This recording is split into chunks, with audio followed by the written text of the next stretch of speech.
Hey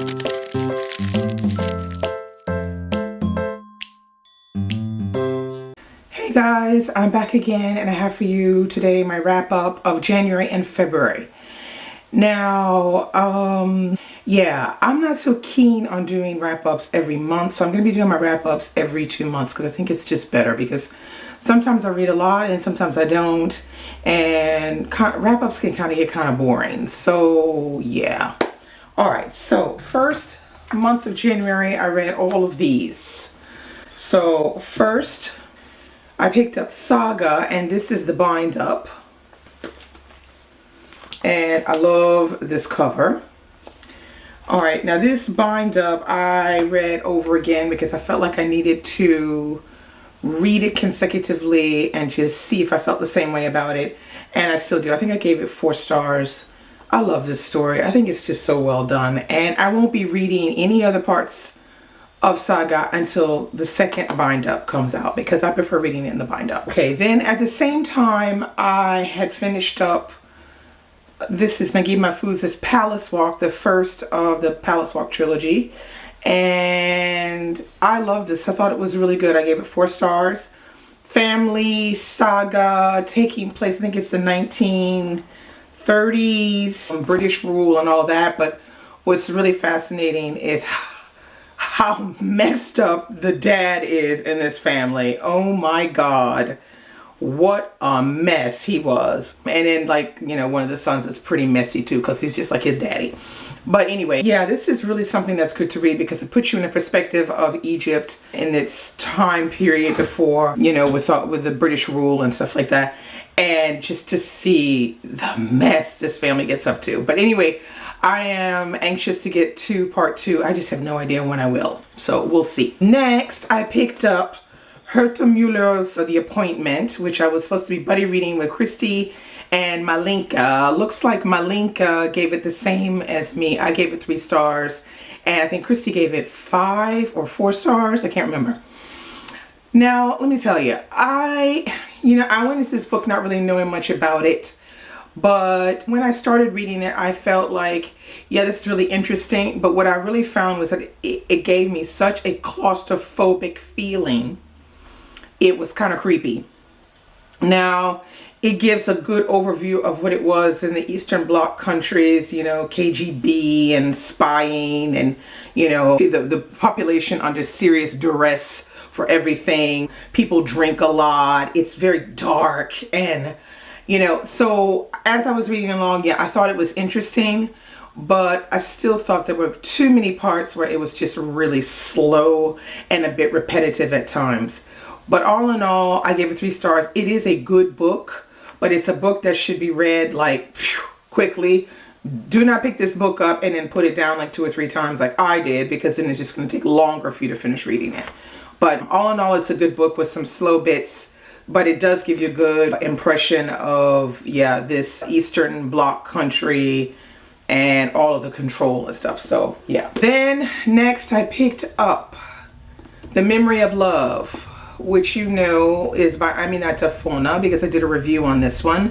And I absolutely loved it. Gave it 5 stars.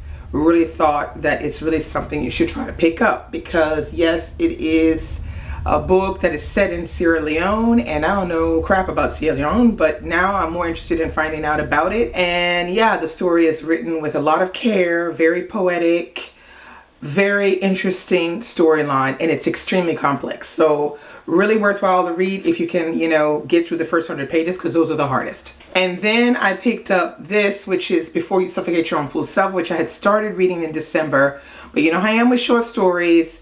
You know, it's kind of slow going, but yeah, I managed to read this one fully through and I absolutely enjoyed it. I think my favorite story, I liked Snakes, and what was the other one I really liked? And I did like Virgins as well, because those are the 2 stories where I said, well, damn, she could actually write a book on this, you know, but you know, it stops. And that's the thing that really kills me when I'm reading short stories, is that I want more, and you know, I get attached to the storyline and to the characters, and then it all has to end 10 pages later, and that still bothers the crap out of me. But this one is really good. So if you haven't picked it up, pick it up. It's really different, and Danielle Evans needs to write something else. Okay, so that was the month of January. Now, the month of February, which was, of course, as you know, Black History Month, and we did the hashtag Read So Lit, and that was just fun, fun, fun. I can't wait to do it again. So, what did I read? I read all of these. So, first, I picked up Christopher Paul Curtis's The Watsons Go to Birmingham 1963. And this is, I think this is middle grade. I think it is. But it's pretty interesting, this one, because it has a big aspect of family life, siblings, that kind of thing. And then you have a little bit of the civil rights movement and stuff like that in it towards the end. But it's really good, this one. I think it won the Newbery, this one. Check it out, because Christopher Paul Curtis has written quite a few books for middle grade that are well liked. Okay, then I picked up Rosa Parks' Quiet Strength, and it's written with Gregory J. Reed, and I received this lovely little book from Denise D. Cooper. Thank you again, Denise. This is a sweet, cute little book, and I thoroughly enjoyed this one as well. I gave it 4 stars because you basically read the thoughts of Rosa Parks. So that is, you get some inside ideas of what it was like, you know, not giving up the seat, what it was like, what was going through her head. And I tell you, it's extremely interesting. It's just, you know,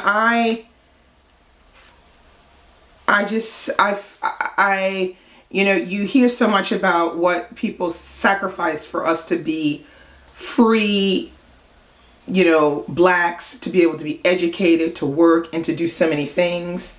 And when I read these accounts, I just, it goes to the core of my body, and I wonder what kind of person I would have been at that time. And I just, you know,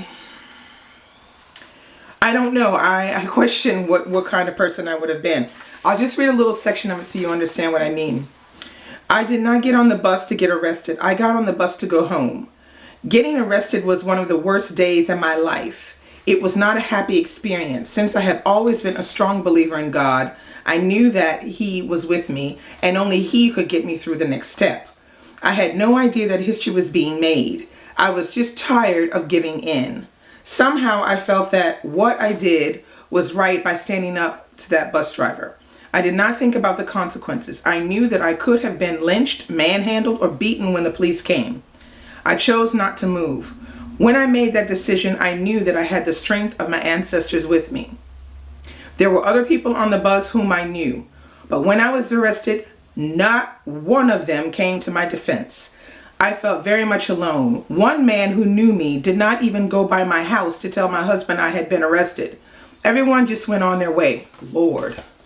I mean, you know, so you're getting her inside view, you know, all of the things she was thinking and all the things that she's thought about, all the different things that have happened since then are in the little book. And it's just fantastic to read. So yeah, you might want to pick this one up. It's really, or maybe you could check it out in your library. It's a really small book. It's a fast read, but I found it very interesting. Then I picked up March book 2. And yeah, I'm still liking this one. I still think it's well done. I gave it 4 stars. Very interesting a look on the life of John Lewis and what he went through in the civil rights movement. And I think it's still well drawn and well told. So for anybody who doesn't know anything about it, or for kids that are learning about it, this is an excellent way for them to learn more about it. Then I picked up Loving Donovan, which I did a review on that. This is by Bernice L. McFadden. You know I love this one as well. I gave it 4 stars. It's a story about a guy whose name is Donovan and a girl whose name is Campbell. And it's how first you see them growing up as you know, children, teenagers, and then young adults, and then full adults. And then you see what it's like when they actually meet up together.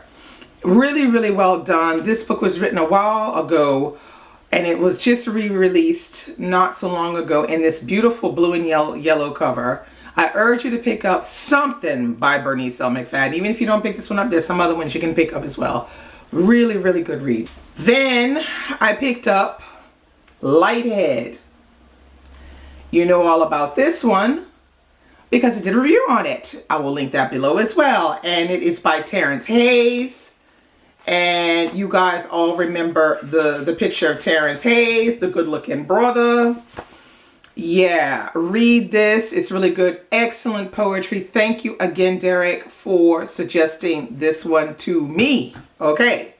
So if I can, I will try to get my hands on some of his other stuff and read that too. And then I picked up is Blackberries, and that is a short story collection by Crystal Wilkinson. And I thoroughly enjoyed that too. It took me a long time to read it because I read it a story a day. Because that's how I have to do. I cannot pick up a short story collection and just read right through. I have to read a story a day. It helps me digest it better. And I get a better understanding whether I really, really like it or not. And I did like that one. And I am in the process reading Holler, which is a short story. So I'm going to read that one. And if I can, I might read the other one, which I think is called Water Street. And that one is a collection of short stories. So we'll see how the month goes. And I may do the same as read, a story every day. And then last but not least, I picked up this, which is The Warmth of Other Suns. And I just love this edition. It's just a beautiful cover. Boy, this is a beautifully written book. I tell you, if you guys have not read this book, you need to read it. This is a 5-star nonfiction book.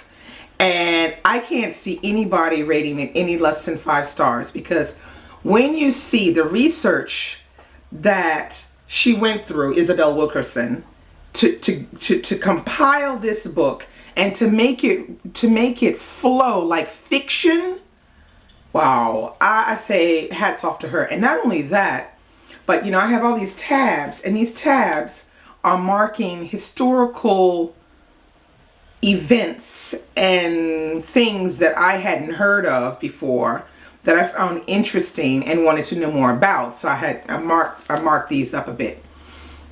Now you can watch an excellent review of this over at Adira's channel, which is The Young, the Broken, the Bookish. Her video is part of the hashtag Read So Lit, a Black History Month videos. So you might want to go over there and check it out because she really breaks this down. And not only that, but she gives you recommendations of books that if you like this one, you would also like these other ones. So go over there and check that out because it's really worthwhile. Excellent, excellent book. And here she is right here, Isabel Wilkerson. That's it. That's all I have for you today. I will be back with a review sometime soon. Bye.